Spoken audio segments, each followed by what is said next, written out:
Germany की गलियों में है हम, उर्दू बोली अपनी प्यारी, चकवाली वाइब दुनिया सारी। चकवाली एक्सपर्ट, जीत का इरादा, हर शहर में अपना सादा। यहाँ की बातें, वहाँ के नजारे, हर पल में है रंग प्यारे। चकवाली एक्सपर्ट, जीत का इरादा, हर शहर में अपना सादा। यहाँ की बातें, वहाँ के नजारे, हर पल में है रंग प्यारे। वजह से ताल, बीट में जादू, चकवाली एक्सपर्ट है हम सब। She's like from Rome, oh. She's like from Germany, oh. She's like from Germany. अस्सलाम वालेकुम एवरीवन, क्या हाल है आप सब लोगों का। मैं बिल्कुल ठीक ठाक हूँ, अल्लाह का शुक्र है। फाइनली मैं पाकिस्तान से वापस जा रही हूँ। इतना थोड़ा सा टाइम था, ये 1 महीना कैसे गुजरा है, बल्कि 1 महीना और 1 हफ़्ता था। इतना जल्दी और फास्ट टाइम गुजरा है ना कि मैं आप लोगों को क्या बताऊँ। पैकिंग मैंने स्टार्ट की है। पैकिंग मेरी आते वक्त जो है ना बड़ी जल्दी होती है पैकिंग करने की, लेकिन जब वापसी के टाइम पे जो है मुझे इतनी सुस्ती हो रही थी पैकिंग करने के लिए। और पैकिंग करना एक आर्ट है, मतलब स्टार्टिंग में अगर मैं बात करूँ तो मुझे इतना पैकिंग अच्छे से नहीं आती थी। उज़ैर बहुत अच्छी पैकिंग करते थे, तो आहिस्ता आहिस्ता मैंने भी उनसे सीख ही ली है। तो अभी आप लोग देख रहे होंगे कि लगेज की जो बिल्कुल नीचे वाली जगह होती है उसको भी जो है अगर आप ऊपर डायरेक्ट कुछ रखते हैं तो नीचे अच्छी खासी स्पेस बच जाती है। और तो उसमें मैं सबसे नीचे जो है ना फ्लैट चीज़ें डाल देती हूँ, और जो टायर्स वाली तरफ होती जगह है वहाँ पे हैवी चीज़ डालती हूँ। तब मेरे पास ज़्यादातर जो है घर की ही चीज़ें हैं, कपड़े हैं थोड़े बहुत, मसाले हैं थोड़े बहुत, छोटा मोटा मैंने डेकोरेशन ख़रीदा है और फ्रेम्स ख़रीदी हैं और बेडशीट्स ख़रीदी हैं। मसाले जो मैंने ओपन करके मैं अपना एक ज्वेलरी बॉक्स लेके जा रही हूँ जो कि मेरे जहेज़ का था, लेकिन अब मैं वापस उसे जर्मनी लेके जा रही हूँ।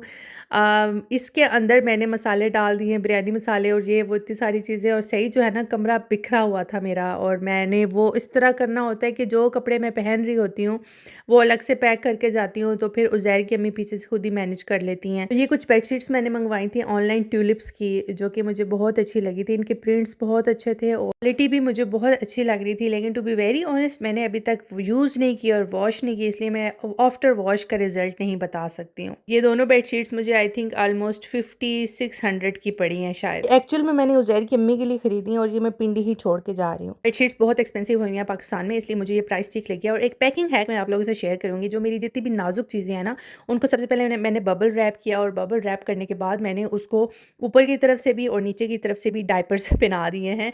पैंट्स हैं, लास्ट टाइम मेरे पास पैंट्स नहीं थे, मेरे पास दूसरे डायपर्स थे जो नॉर्मल वाले होते हैं, मैंने वो उसको इस तरह से पहना दिया था जैसे बच्चे को डायपर पहनाते हैं।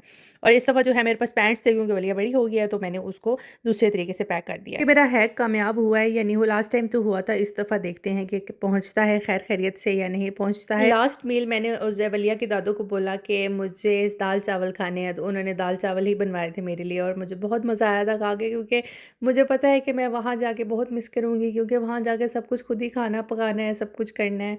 जो मज़ा दूसरे के हाथ के खाने का है वो अपने हाथ के खाने का नहीं होता है। हम लोगों की फ़्लाइट सुबह 9:30 बजे की थी। हम लोग घर से तकरीबन निकले थे 5:30 बजे। एयरपोर्ट तकरीबन हमारे घर से 45 मिनट्स की ड्राइव पे है, पिंडी से, मतलब इस्लामाबाद एयरपोर्ट इतना दूर नहीं है, नज़दीक ही है, बहुत लंबी ड्राइव नहीं है। और बलिया को मैंने क्योंकि पहले ही बता दिया था, मैं 2-3 दिनों से इसको बता रही थी कि बस अब हमारा पाकिस्तान फ़िनिश होने वाला है, दादो हाउस अभी फ़िनिश हो जाएगा।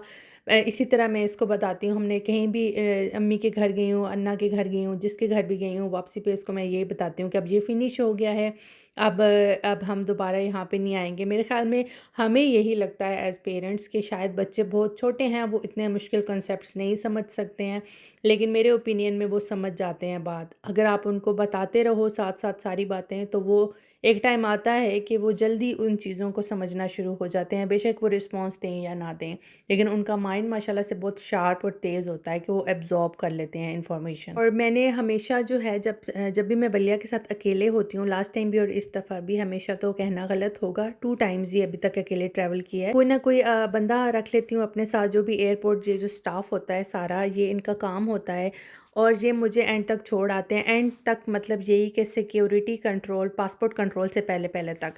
लेकिन मेन यही होता है ना पाकिस्तान एयरपोर्ट पे कि सामान आप कैसे हैंडल करो, बच्चा कैसे हैंडल करो, और इनको मैं पैसे दे देती होती हूँ। To be very honest 2000 rupees मैंने दिए थे इनको, और आई थिंक इतने इनफ होते हैं इन्हें। इससे ज़्यादा बहुत ज़्यादा हो जाते हैं और इससे कम मुझे बहुत कम लगते हैं कंसीडरिंग दिस इन्फ्लेशन। हाँ, अगर 5-6 साल पहले की बात की जाए तो मेरे ख्याल में 1000 इनफ होता शायद। और बिल्कुल भी रश नहीं था, मैं बहुत जल्दी एयरपोर्ट पहुँच गई थी। अभी आप लोग देख ही रहे होंगे रात के टाइम हमेशा मेरी फ़्लाइट हो, हमेशा इसलिए अब कह रही हूँ क्योंकि जब से मैं जर्मनी शिफ्ट हुई हूँ, मेरी हमेशा से मिडनाइट की फ़्लाइट होती थी जर्मनी के लिए, या और ये फ़र्स्ट टाइम है कि सुबह की फ़्लाइट है मेरी इधर से। इतने बजे 9:30 बजे की फ़्लाइट है, और तकरीबन 8:30 बजे बोर्डिंग स्टार्ट हो गई थी और 7:30 बजे जो है वो प्लेन भी आ गया था। तो मैं ये बात कर रही थी कि जो रात की फ़्लाइट्स मैंने हमेशा से वही विटनेस की हैं। बहुत रश होता था और मैं उस टाइम को अकॉर्डिंगली 3 घंटे पहले एयरपोर्ट आ गई थी। लेकिन अगर मैं 2 घंटे पहले भी एयरपोर्ट आ जाती तो सब कुछ टाइमली मैनेज हो जाना था। यानी अगर मैं घर से 6:30 बजे भी निकलती तो सब कुछ मैनेज हो जाना था। अभी ना उस चेक इन पे रश था, लगेज बुक कराया उस पे कोई रश नहीं था, बस मेरी ही बारी थी। फिर आगे इसी तरह पासपोर्ट कंट्रोल पे, फिर आगे सिक्योरिटी में, हर जगह कहीं कोई रश नहीं था। सिर्फ़ एक जगह मुझे थोड़ा-सा मसला हुआ था। मैंने जो हैंड कैरी था ना, जो वलिया का ट्रंकी है, उसके अंदर वलिया का एक टॉय था, वो जो सैंड वाला टॉय होता है ना, जो इन्फ्लेट करते हैं तो बच्चा उससे खेलता है। वो वलिया को बर्थडे गिफ्ट मिला था। उसकी चेकिंग हुई थी और उन्होंने पूरा हैंड कैरी खोला था, और वो ट्रंकी की जिन लोगों को एक्सपीरियंस है उन्हें थोड़ा अंदाज़ा होगा ही कि उसकी पैकिंग जब आप करते हैं तो उसको दोबारा पैक करना और बंद करना मुश्किल हो जाता है, क्योंकि थोड़ी ट्रिकी पैकिंग होती है उसकी।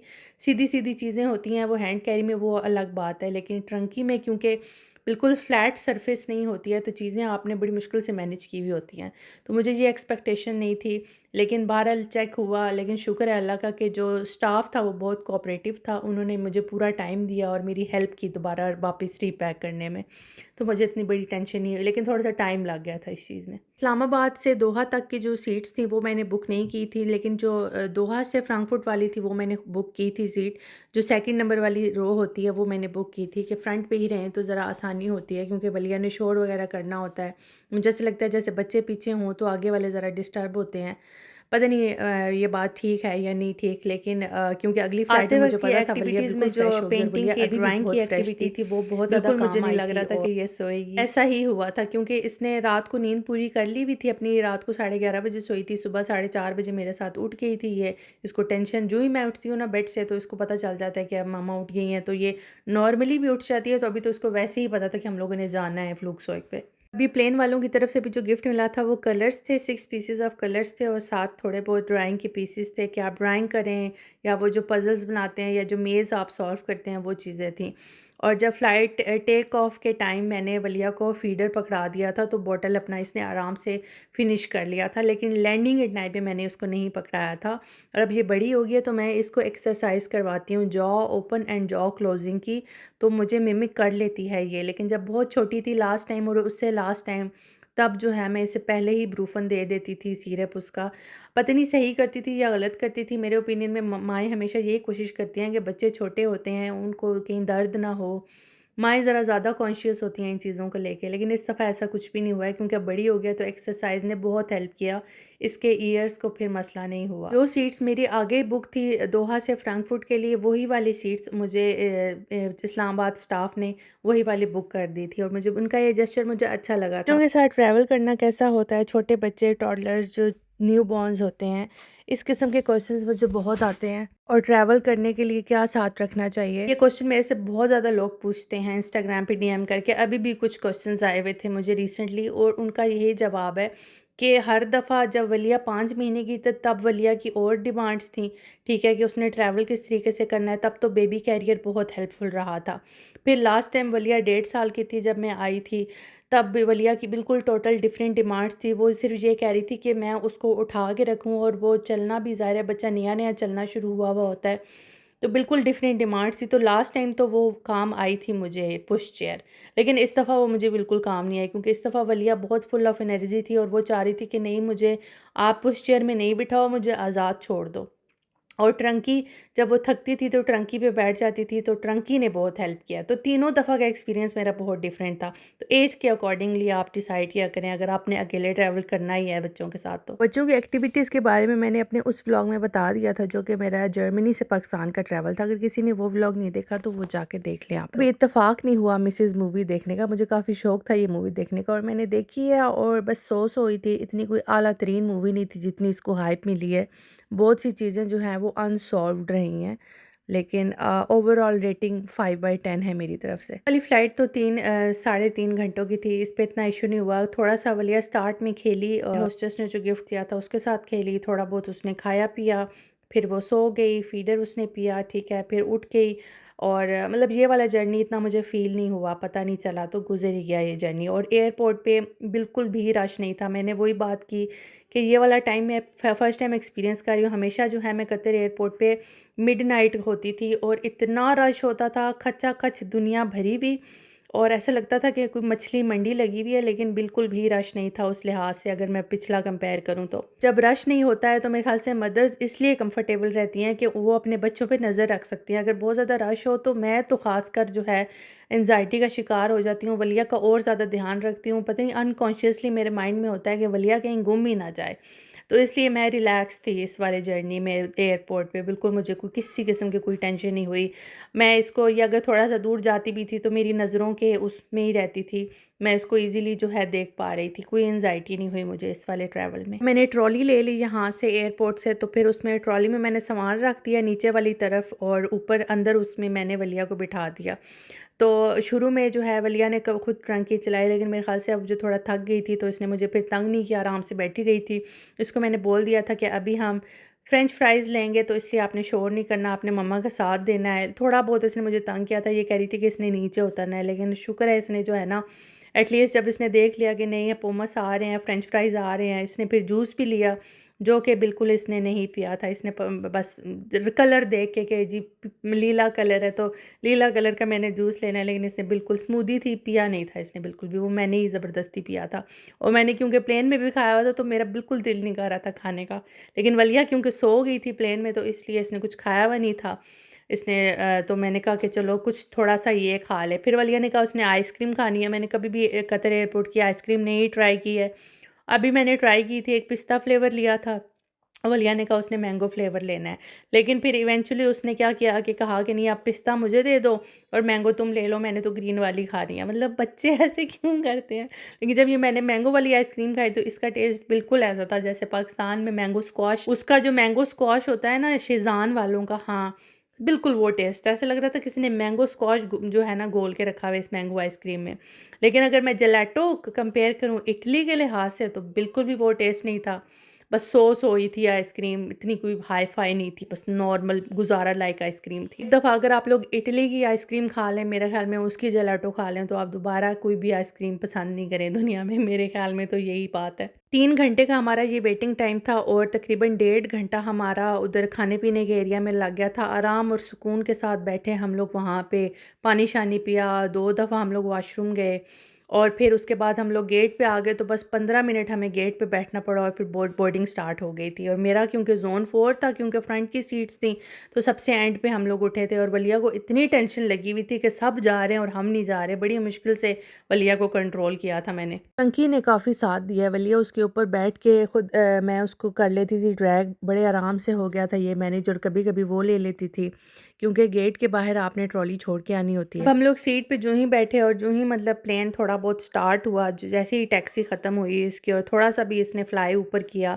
तो जो हमारे फ्रंट पे 2 बैठे हुए थे ना, मतलब मैं कहती हूँ कि कुछ लोग सिर्फ इस दुनिया में धरती का बोझ होते हैं, बिल्कुल लोगों का ख्याल नहीं रखते हैं। ठीक है, मैं वलिया के साथ बैठी हुई थी और वलिया बार बार चीज़ें नीचे गिरा रही थी और मुझे बार बार नीचे झुकना पड़ता था। लेकिन जो फ्रंट पे थे ना, पूरी की पूरी उन्होंने सीट्स पीछे कर ली थी और मैंने उनको बताया भी था कि प्लीज़ थोड़ी सी आगे कर लो, मैं तंग हो रही हूँ बहुत ज़्यादा, मैं बार बार नीचे झुकने में मुझे प्रॉब्लम हो रही है। तो उसके साथ जो उसकी गर्लफ्रेंड बैठी हुई थी उसने कहा, क्यों हमने इस चीज़ को पे किया है, हम लोग क्यों आगे करें सीट्स अपनी। तो मेरे पीछे वाले थे वो कह रहे थे कि जी आप सीट पीछे ना करें। अब मैं जो हूँ सही फंसी हुई थी, पीछे वाले जो हैं वो कह रहे थे कि नहीं हम लोग सही हैं, और आगे वाले ये मैं अब क्या ही इनको बोलूँ, ये कह रहे थे कि नहीं हम ठीक हैं। इवेंचुअली फिर ये हुआ कि मैंने एयर होस्टेस को बताया, ठीक है, और मैंने उसको कंप्लेन की, तो फिर उसने आगे वाले को बोला और उसने फिर जो है अपनी सीट आगे की। लेकिन जो वलिया के आगे बैठी हुई थी ना, उसकी गर्लफ्रेंड, उसने फिर भी आगे नहीं की। फिर मैंने कहा अच्छा चलो लेट इट गो, वलिया वैसे भी छोटी सी है, इसको कोई प्रॉब्लम ऐसा हो तो रहा नहीं है।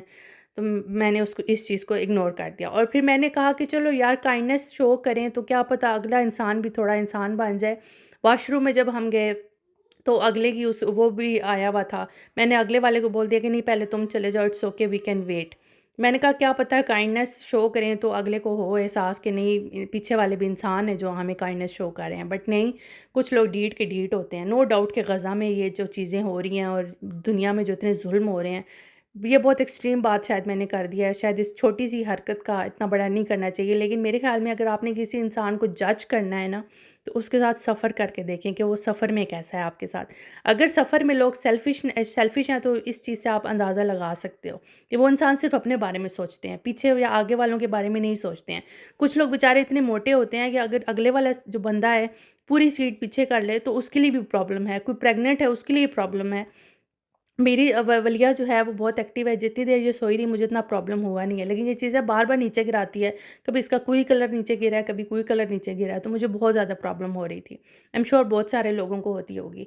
जब मैं फ्रंट पे बैठा करती थी ना, जो लास्ट 2 टाइम्स था, क्योंकि बेसिनेट की वजह से मैं फ्रंट बुक करती थी, तो मैंने बिल्कुल भी अपनी सीट पीछे नहीं की थी, क्योंकि ऑलरेडी आपके पास इतना प्रिविलेज होता है कि आपके पास ओपन लेग होता है, आप रिलैक्स होके बैठ सकते हो। लेकिन ये मुझे नहीं पता कि लोग क्यों नहीं अगले आगे पीछे दाएँ-बाएँ एहसास करते। ज़ाहिर है मैंने उस लिहाज से सफ़र नहीं किया है, लेकिन मुझे इतना याद है कि ये चीज़ भी मुझे उज़ैर ने रियलाइज़ कराई थी। खुद शायद इंसान को नहीं रियलाइज़ होता है, ठीक है? मुझे उज़ैर ने बताया कि नहीं लड़के जो हैं वो लंबे होते हैं और कुछ जो बेचारे मोटे होते हैं उनको प्रॉब्लम होती है। तो मैं हमेशा पीछे देखती हूँ कि मेरे पीछे बैठा हुआ कौन है, और अगर मैंने सीट अपनी पीछे करनी भी हो तो मैं हमेशा नाइसली एंड काइंडली पूछती हूँ।